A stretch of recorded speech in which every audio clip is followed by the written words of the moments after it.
जी अस्सलाम वालेकुम नाज़रीन, मैं हूं तालिब हुसैन अपने प्रोग्राम तरक्की पसंद के साथ। आज सुप्रीम कोर्ट ऑफ पाकिस्तान में भरपूर रौनक रही और शाम को किस्सा यहाँ इख्तिताम पजीर हुआ कि 22 जुलाई को जो है वज़ीर आला पंजाब के इंतखाब पर वोटिंग होगी।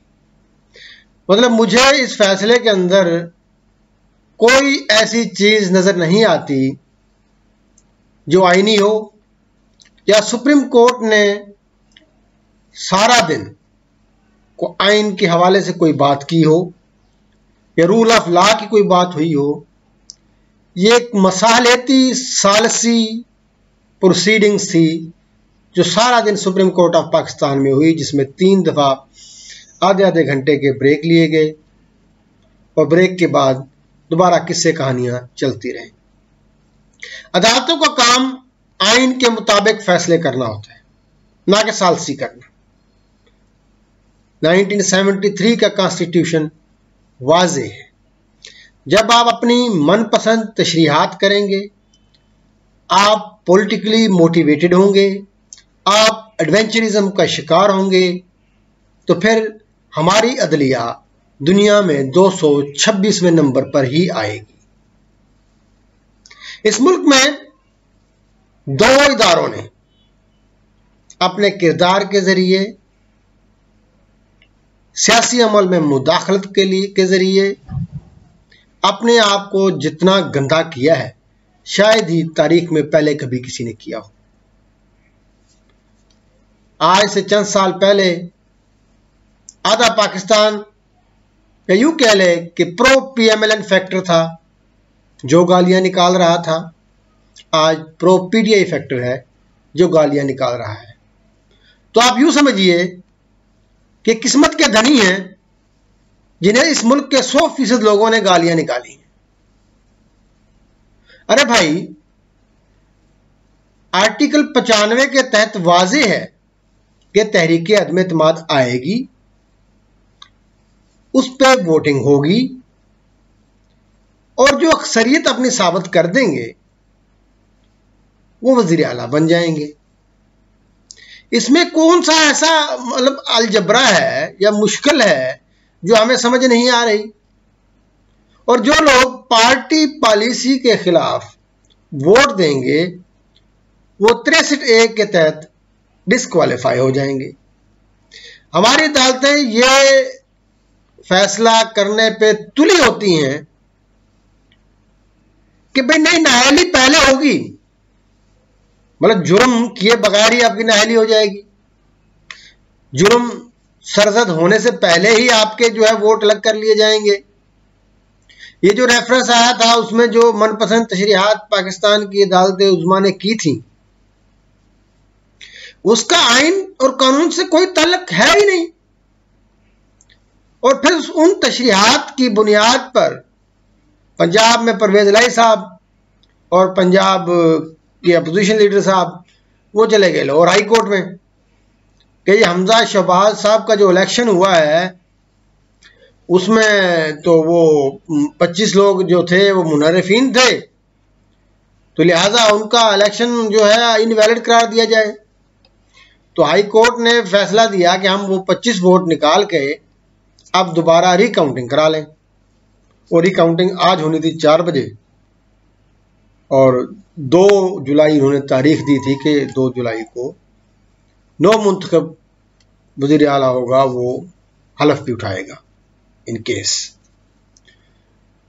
PTI का ये अलमिया रहा है कि शुरू से ही उनकी जो वर्किंग है, होमवर्क कह लें, वो ज़्यादा तवज्जो सेल्फी प्रोग्राम और फोटो सेशन, बयानबाजी, बड़कबाजी और आस्तीने चढ़ाने पे ज़्यादा लगाते हैं और सियासी तौर पे चीज़ों को कम गौर करते हैं। हर आम सियासी कारकुन को यह समझ आ रही थी कि अगर 25 लोगों को निकाल दिया जाए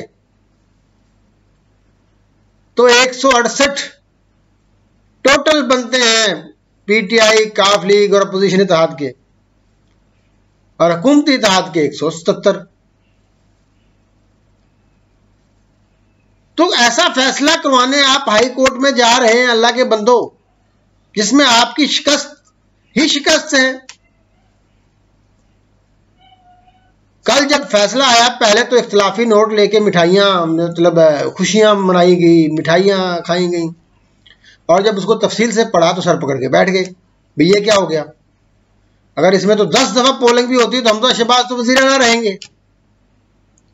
उसको काउंटर करने के लिए आज सुबह सुबह एक इमरजेंसी जो है अपील सुप्रीम कोर्ट में दायर की गई कि नहीं नहीं इसको रुकवाया जाए, और सुप्रीम कोर्ट भी रेस्क्यू के लिए आई। वीडियो लिंक के जरिए लाहौर से जो है इस्लामाबाद में हेयरिंग हुई, और ये फैसिलिटी पाकिस्तान में आम आवाम को हासिल नहीं है। ये साहिवाल में वो जो मारे गए थी पूरी फैमिली, उनके बच्चों को मुहैया नहीं है। ये दुआ ज़हरा केस में मुयस्सर नहीं है, ये आपको और मुझे मुयस्सर नहीं है, क्योंकि हम माज़रत के साथ अदालत उज़्मा के लिए आम आदमी है, हम कॉमन मैन है, कमज़ात है। तो ये सूरत हाल है। तो सुप्रीम कोर्ट में आज हंसी मजाक चलता रहा, खिलाफ आइन बातें होती रहीं। परवेज इलाही साहब को बुलाया गया, हमजा शहबाज साहब को बुलाया गया। पहले तो परवेज इलाही साहब कह लगे नहीं जी मुझे तो नहीं काबिल कबूल हमजा शहबाज निगरान वज़ीर आला, ये हमारे तो बड़ा जो है मसला हो जाएगा इसमें। हमजा शहबाज ने कहा जी नहीं, मुझे 17 जुलाई का अगर आप कहते हैं तो मैं 17 जुलाई पे मैं रजामंद हूँ। तो परवेज इलाही साहब ने भी नीम रजामंदी जाहिर की, जहाँ पर बाबर अवान साहब ने थोड़ा सा इख्तलाफ किया। फिर आखिर में ब्रेक दिया आधे घंटे का, जब जहाँ इमरान खान साहब से पूछ के आए, और वापस जब आए हैं तो जजेस ने पूछा जी हाँ जी इमरान खान साहब ने कहा क्या कहा? तो बाबर अवान साहब ने बताया कि हमें हमजा शहबाज 17 जुलाई तक काबिल कबूल है। तो इस सारे किस्से से हासिल क्या हुआ पीठ तहरीक इंसाफ को? अब अगर बाई इलेक्शन में पीएमएलएन 9 सीटें जीत जाती है 20 के में से, तो तब भी उनकी हुकूमत रहेगी। और अगर खुदा ना खास्ता सारी हार गई पीटीआई, तो फिर तो पीएमएलएन इंतहाई मजबूत हुकूमत हो जाएगी, और आपका जो पॉलिटिकल स्टांस है बहुत कमजोर हो जाएगा।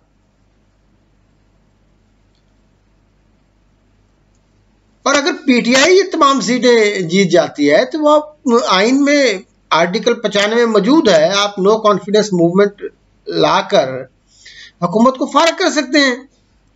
इसमें तो किसी अदालती हुक्म की जरूरत नहीं है, एक प्रोसीजर ले डाउन है।